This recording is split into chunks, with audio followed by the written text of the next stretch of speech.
এটা হচ্ছে এই বছরের শারদীয়া কিশোর ভারতী প্রচ্ছদটা সুব্রত গঙ্গোপাধ্যায়ের রাখা অত্যন্ত মিনিংফুল একটা কভার দেওয়া হয়েছে। রয়েছে 7টা সম্পূর্ণ উপন্যাস ও 7টা বড় গল্প, 31টা আকর্ষণীয় ছোট গল্প রয়েছে, যার সংখ্যা অত্যন্ত বেশি অন্য পত্রিকার তুলনায়।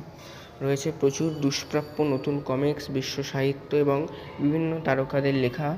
রয়েছে হারিয়ে যাওয়া লেখা, রম্য রচনা, ভ্রমণ, আর যারা কবিতা পড়তে ভালোবাসো তাদের জন্য ছড়া কবিতা।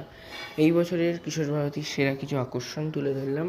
তার মধ্যে রয়েছে সম্পূর্ণ রঙিন অর্জুন কমিক্স, যেটা কিছুদিন পরে বই আকারে বেরোবে, এবং হেমেন্দ্র কুমার রায়ের ছত্রপতির অ্যাডভেঞ্চার, সম্পূর্ণ রঙিন।